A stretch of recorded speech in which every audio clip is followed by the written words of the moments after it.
Do you have that one friend who seems to know an insufferable amount about a lot of random subjects? The person who chimes in with the odd and sometimes highly disturbing fun fact. Well, my name is Carly, and I am that friend. I often find myself wondering about topics that range from the history of certain holidays to what makes some wines expensive and some a little on the cheaper side. So I make use of that mini supercomputer I carry everywhere and just look it up. Lately, I have decided to share the random knowledge that I acquire with all of you lovely listeners. So welcome to I'm Already Looking It Up. Let's have a drink and learn a thing or two.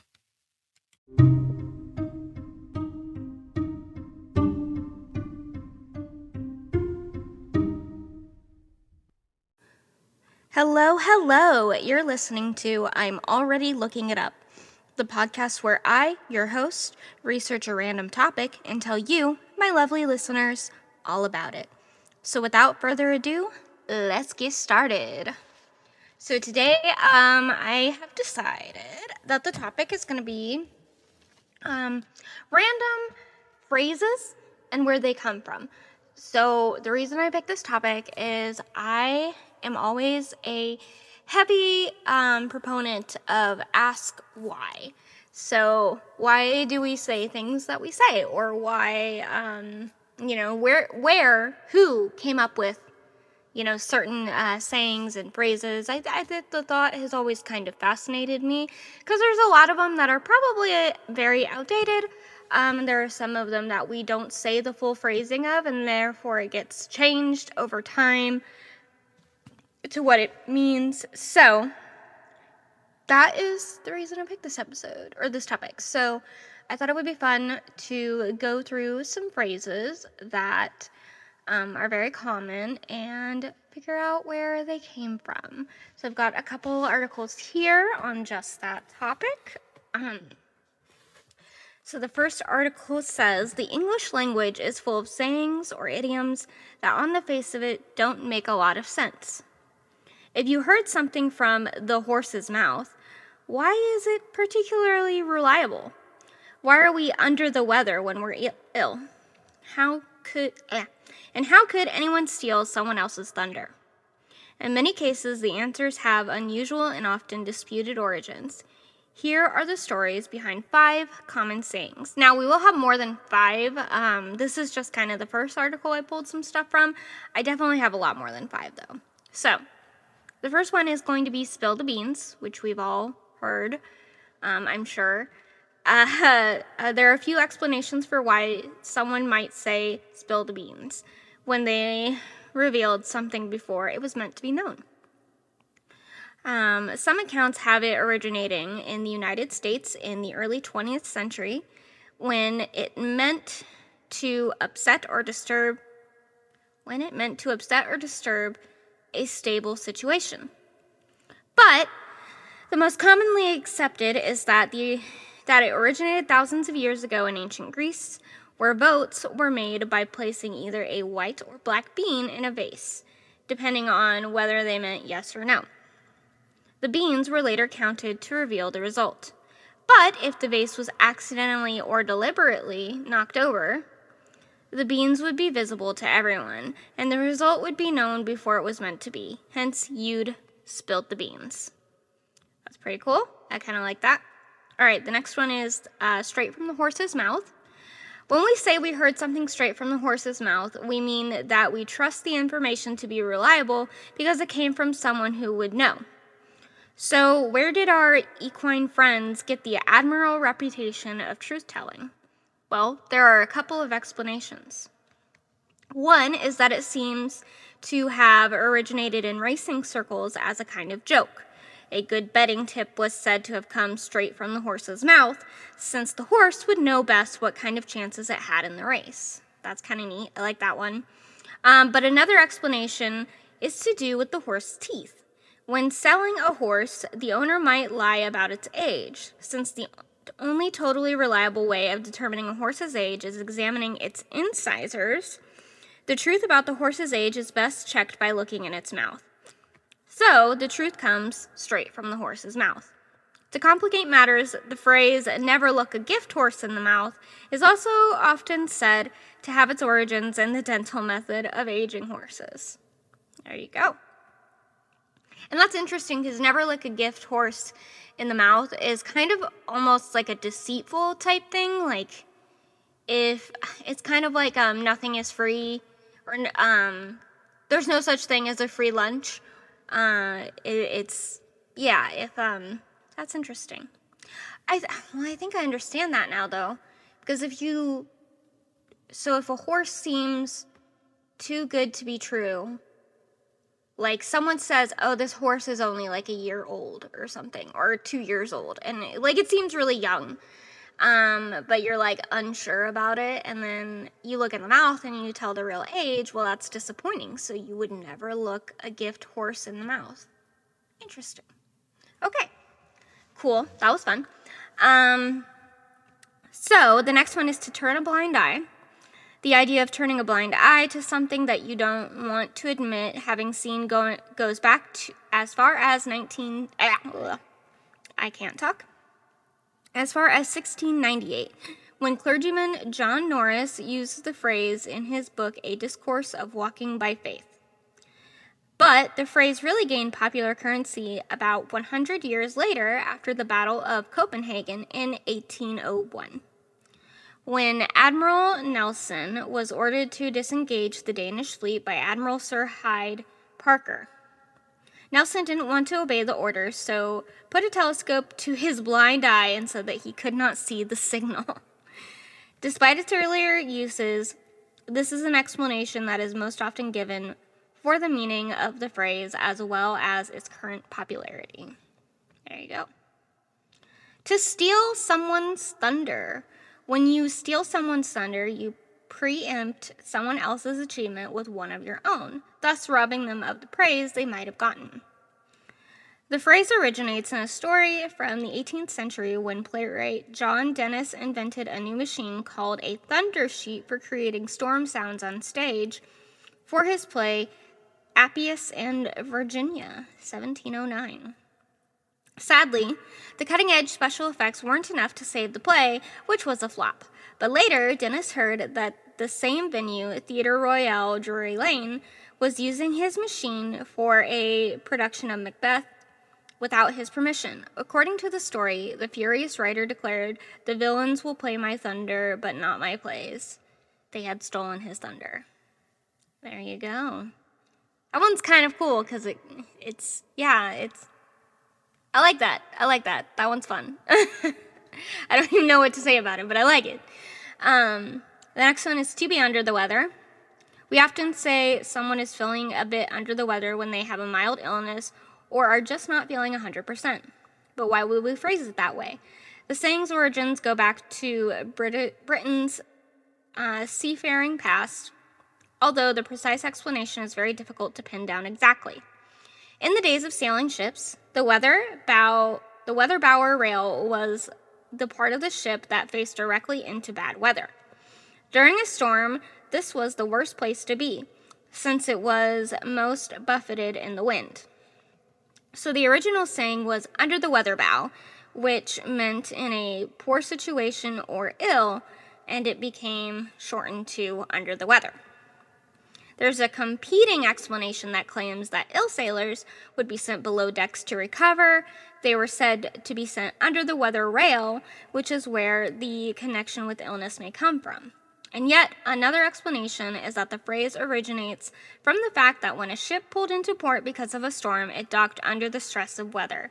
So being under the weather was connected to being in some sort of trouble.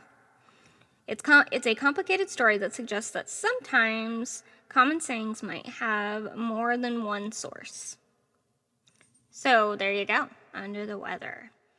Okay, so that's the 5 from that article. Here's another article that has just a bunch that I saved. So these will be fun to go through. And a lot of them are pretty short explanations. So here we go. Hold a candle to. This phrase originates from when apprentices were expected to hold the candle up so their more experienced colleagues could see what they were doing. The phrase first appeared in print in Sir Edward Deering's The Four Cardinal Virtues of a Carmelite Friar in 1641. So when you say you can't hold a candle to, you're basically saying, like, you're not even good enough to be someone's assistant at this profession or task or whatever. So that's pretty cool. Chow down. Chow down was first used by the U.S. military during World War II. Chow is a Chinese breed of dog that became a Western slang term for food due to the Chinese reputation for eating dog meat. That one's kind of bleak. Chow down. All right, a bird in the hand is worth two in the bush.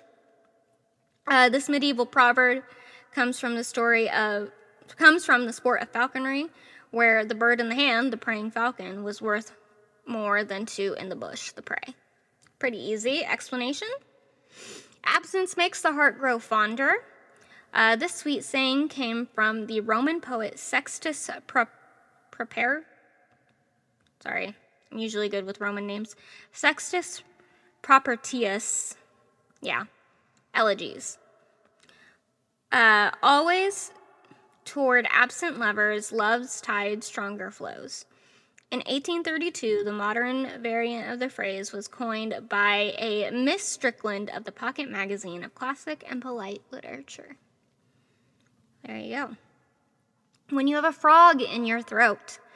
The earliest use of this name for a sore throat was actually supposed to be a cure. In the Stevens Point Journal, November 1894, the Taylor Bros advertised a medicine called Frog in the Throat that will cure hoarseness for only 10 cents a box. What a bargain. Better than the price of pharmaceutical things these days. I wonder what it was. Like, I kind of want to look that up.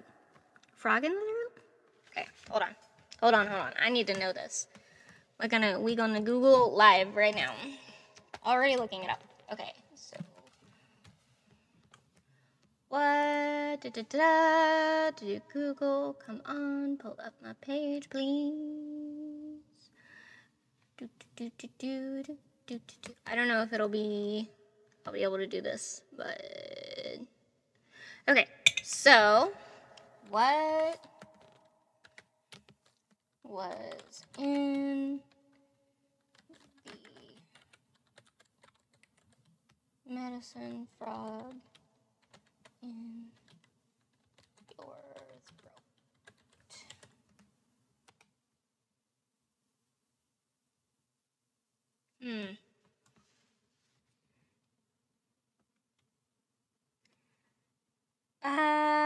Let's see.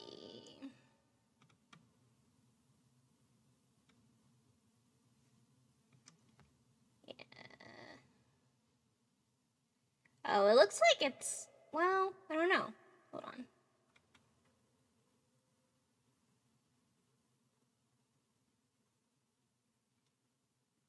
Frog in your throat lozenges. So maybe just lozenges or medicated lozenges. Cool. Interesting. Cool. I like it. Neat.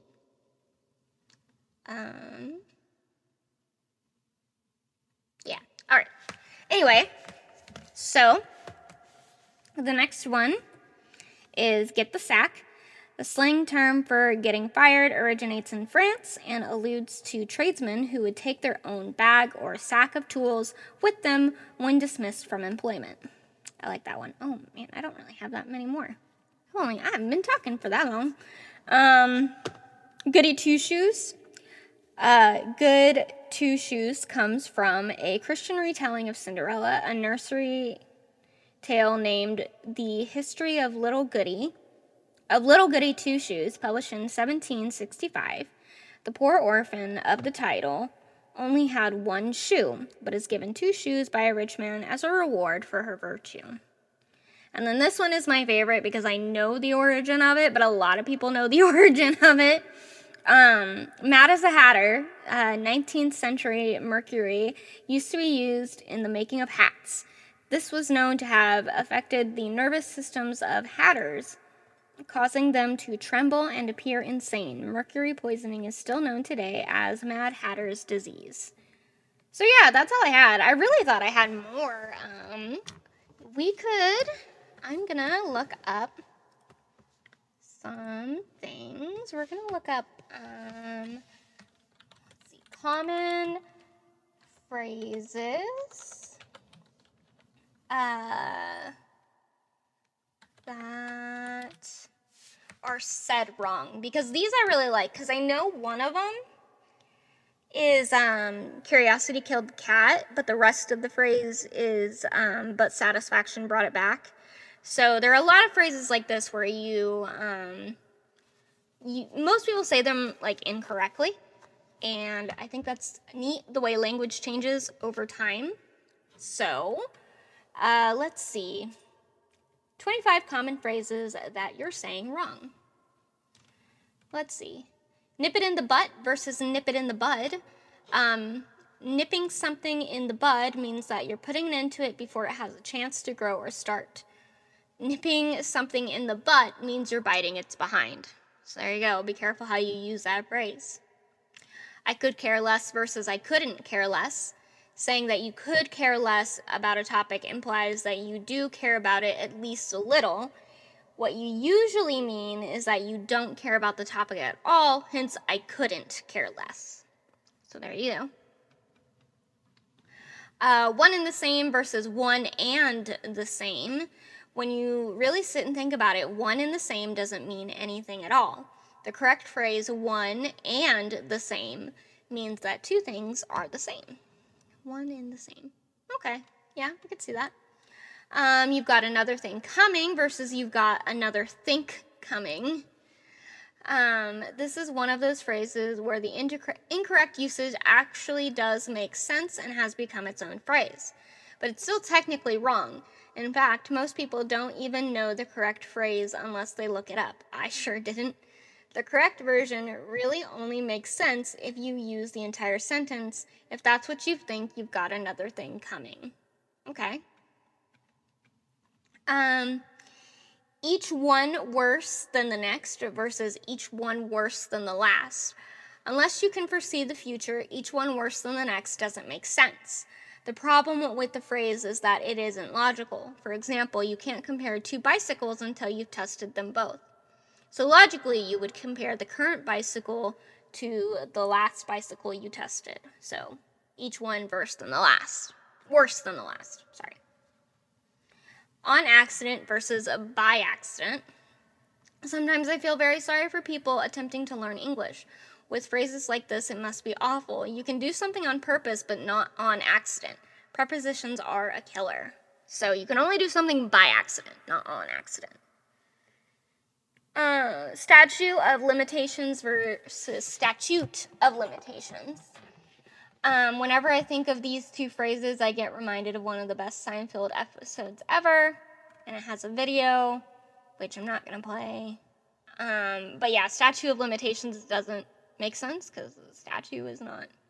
You mean statute of limitations. Okay. For all intensive purposes versus for all intents and purposes. You may feel very strongly and intense about your purpose, but that doesn't make the phrase correct. Another common incorrect use of the phrase is switching the words for and with. The correct phrase means that you are covering all possibilities and circumstances. So for all intents and purposes, not correct. For all intents and purposes, correct. He did good versus he did well.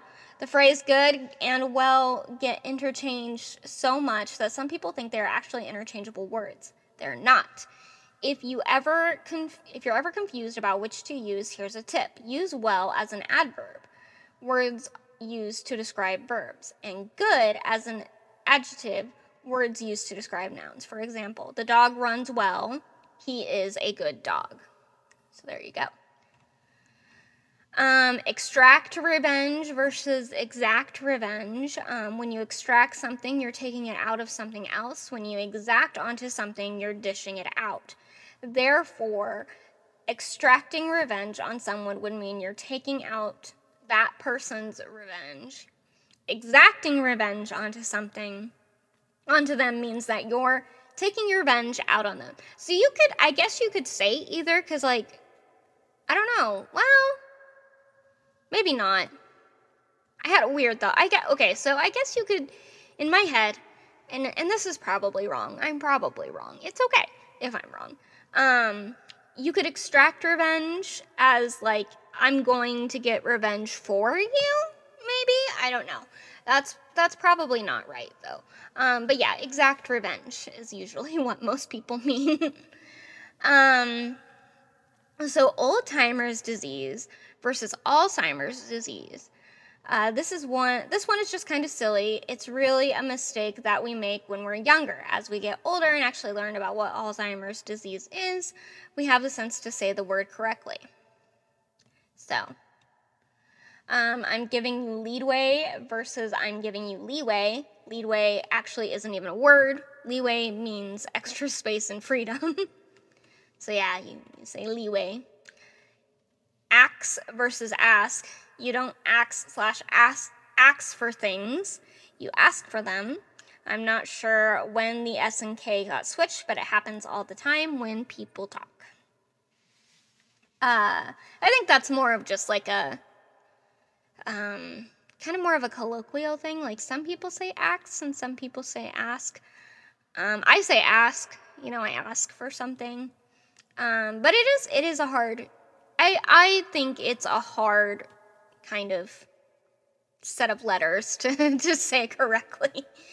Okay, what's your guys' opinion versus what's your opinion, guys? Let's see. Completely and utterly useless phrase people up north use in the place of y'all. It means you guys, but they just have to be stupid, and besides not using the much simpler phrase y'all adds to the phrase you guys. As I have said many times, with great wisdomosity, y'all is so much simpler to say. I'm confused. How does that explain? What's your guys' opinion versus what's your opinion, guys? I don't feel like that one's very well explained. Okay. Espresso versus espresso. I'm sure those of you who work at coffee shops have had people order an espresso before. There's no such drink. The drink you're trying to order is an espresso. So, that does not exist. Memento versus memento. Memento isn't a word. A memento is a keepsake. Irregardless versus regardless. Regardless means without regard. Throwing ear to the beginning makes the word a double negative. I think we can all agree that without regard doesn't make any sense. Sorta versus sort of. The phrase sort of was too long, so someone decided to shorten it up and turn it into sorta. I think it's just sorta lazy. Or it's just like, again, these don't have the history of them, so it's a little different. They're kind of judgmental, I think, in my opinion. But some of these are just like colloquial slang type things that just like happen. Like when you're like, if you're someone who talks really fast, it may sound like you're trying to say sort of, but you say sorta instead, and that just becomes like the word to use. It's very common. So I think these are a little bit judgmental, but we'll keep going. We only got a few more on this one. Conversating versus conversing. Drop the on and add an ing, and you have yourself a new verb, right? Wrong.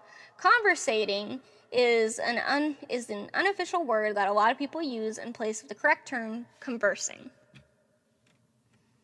All right, scotch-free and scot-free versus scot-free. Oh, God. I've seen so many explanations of the origins of the phrase scot-free that I really don't know where it came from.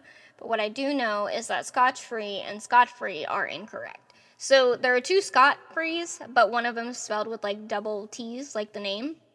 Well, I guess some people spell Scott, S-C-O-T, but scot-free, I believe, like I don't know the exact origins, but it has something Scottish to do with it. Like, I'm pretty sure, but I could be wrong. Again, if I'm wrong, you can correct me. I don't care to be, well, I shouldn't say I don't care to be corrected. I am fine with being corrected. As long as you're not a complete, I guess I should add, as long as you're not a complete douche about it and you're meaning to be, like, helpful and educational, go ahead and correct me. But if you're gonna be an ass about it, I don't want to hear it. Okay? Okay, got that. I made a complete 360-degree change in my life versus I made a complete 180-degree change in my life. So, like, they pulled a 180 or they pulled a 360. People say they've made a complete 360-degree change in their life to imply that they've completely changed from the way they used to be. However, going 360 degrees means that you've returned to the exact same place which you started, which would mean that you didn't change at all. A 180-degree change would mean that you are the complete opposite, which is what most people are trying to say. So, pulled a 180, completely turned around. So, there you go, like a now. Canals do is 180 or I think it's 180. Okay. Curl up in the feeble position versus curl up in the fetal position. And now before I read this, once again, I think this is probably just something that gets mixed up colloquially. It's just the way people say things, and then, like, it gets written down, and then that's just how people say it later. It happens. This is going to sound judgmental, I can already tell.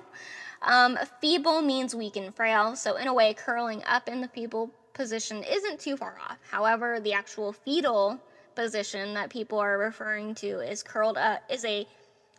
curled up position that fetuses use while in the womb. So, okay, that one didn't sound as judgmental as I thought it would, but again, you also have to remember that a lot of the time with language, when the world was younger, not exactly young, but let's say, you go 2 or 3 centuries back, you have to think about the fact that a lot of people, especially, peasants, commoners, even nobility, could not read.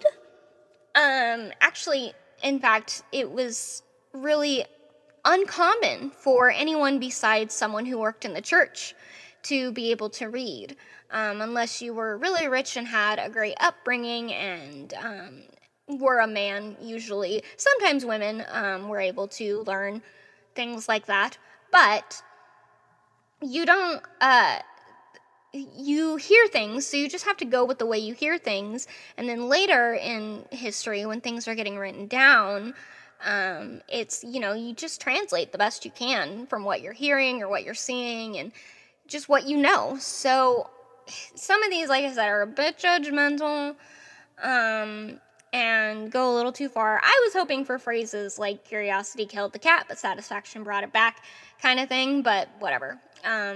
This is still kind of interesting. So phase versus phase. So one is the PH spelling, one is the F spelling with the Z in it. The word phase is usually used when talking about periods of time or stages. For instance, Bob's interest in the iPhone 5 was just a phase. However, phase is often mistakenly used in place of the word phase, which means to disrupt. Oh, I actually didn't know that. Here's a paragraph from an article that shows the common mistake. Uganda 2-1 Angola. 5 minutes at a time can the Cranes hang on? Cranes coach Miko Sadokjevic, unfazed, and it's spelled with the PH, but still urges the boys to hang on. Cranes piling the pressure. So what they really mean when they say unfazed is they want to use the F the F spelling, because that means unbothered. So, right, I didn't know that. That's kind of cool. I will remember that. I'm going to take a quick drink.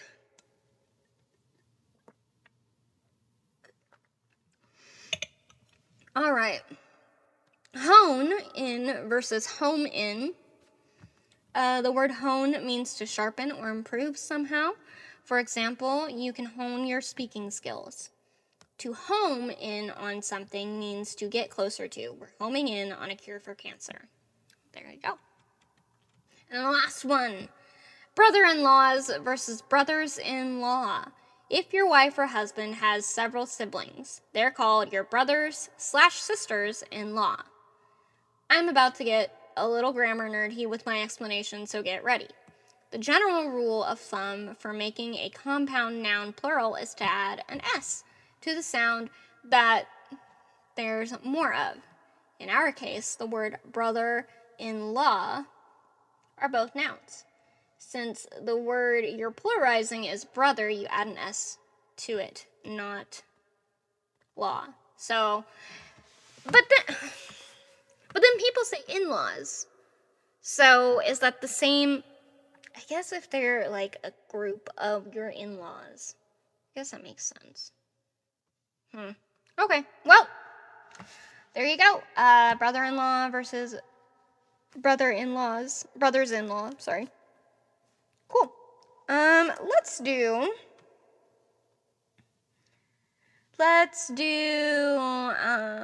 19 common expressions you're getting wrong.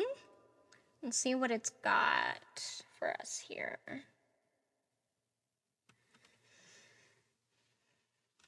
Okay. Nip it in the butt versus white as a sheep, doggy dog world. Are you getting these common expressions wrong? Read on to find out. Some people are outraged by shocking falling standards of English. Prefer to be amused. It makes life more fun, and it's the soul, not soul, reason I wrote the little book of confusables. I would not mind buying that. Where do I buy it at? Hold on, it's got a buy now. I'm gonna open that link in a new tab. Amazon. Use my thing.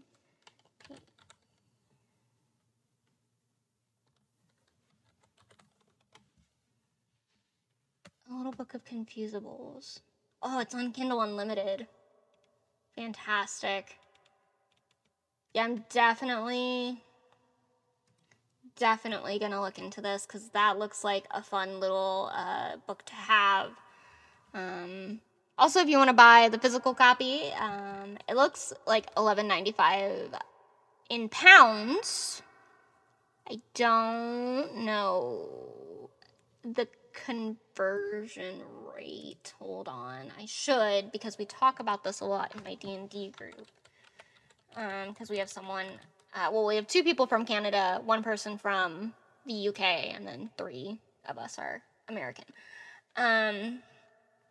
Conversion calculator for money.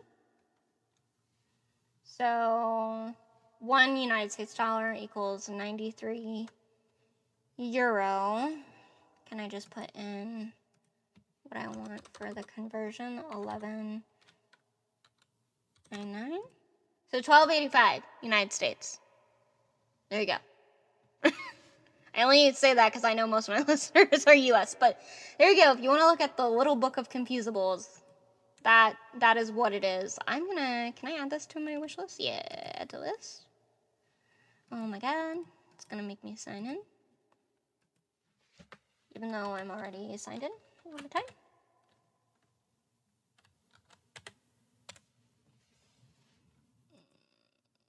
Oh, come on. I hate these things.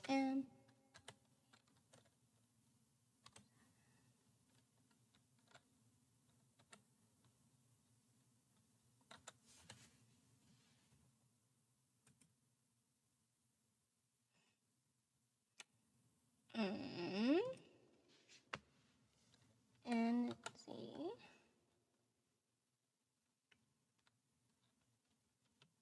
Just space F.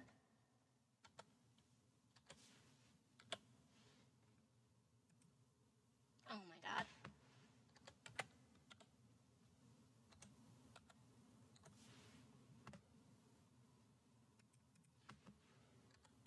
I just want to add something to my list.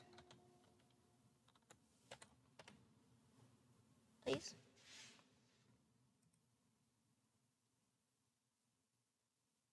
Really? You know what? I'll have to do this later. Okay.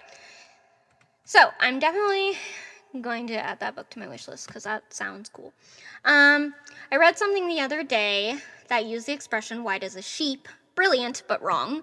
The expression is white as a sheet. I think I prefer sheep. My sheets are green. Mine are pink. So there you go. Here are 19 of my favorite stupid mistakes even smart people make, and a cheeky language lesson while we're at it. So mondegrins, malapropisms, and acorns.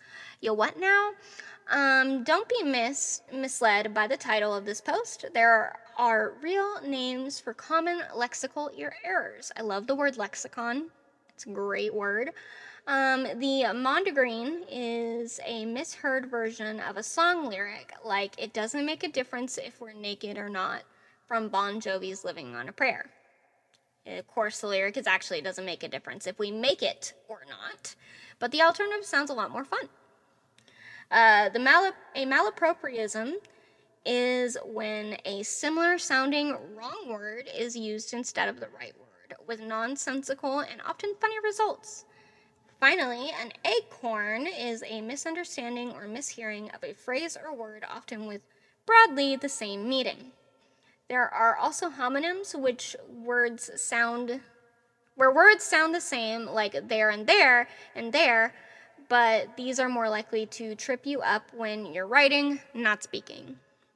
Lesson over. Without further ado, here are 19 phrases that are commonly confused in British English, and she spells ado instead of A-D-O, which is how you would correctly spell it. It's A space D-E-W. So, ado. That's amazing. Nip it in the bud, not nip it in the butt. Already, I kind of talked about that one. On tenterhooks, not on tenderhooks. This phrase, meaning worried anticipation, comes from the word tenter, which was a frame on which cloth was stretched to prevent shrinking. The tenterhook kept the cloth tense and tight, hence the expression. A tenterhook isn't a thing. I'm on tenterhooks waiting for my exam results. There you go. We already did all intents and purposes. That one. Okay, so here's one we haven't done. Dog eat dog world, not doggy dog world. I kind of know this is the difference, but we'll talk about it anyway. The phrase dog eat dog means brutal, ruthless, and competitive. Apart from a track by Snoop Dogg, Dog Eat Dog World is not a thing. I just wish it was. You better up your game. It's a dog eat dog world out there. All right, so chest of drawers versus, I keep saying versus, not Chester drawers. That unit in your bedroom where you keep your socks in a chest of drawers is a chest of drawers, unless you bought the drawers from Chester, in which case I won't argue with you. Please put your clothes away in your chest of drawers. Moot point, not mute point. And I actually, I knew this one, but this is one that, is not common sense, I think, because you could say a mute point as in, it makes sense a little bit, but it's not quite right. So a moot point means arguable or subject to debate, as well as thinking it's mute. Another common mistake is to think it means that something isn't up for debate.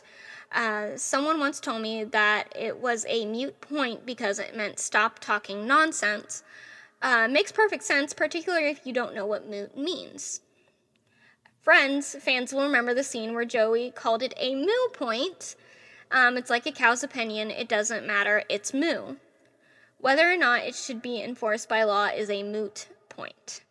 While we're on the subject of comedy mishears, this clip from the It Crowd, which covers damp squid and pedestal, or pedal stool, is equally brilliant. Gotcha.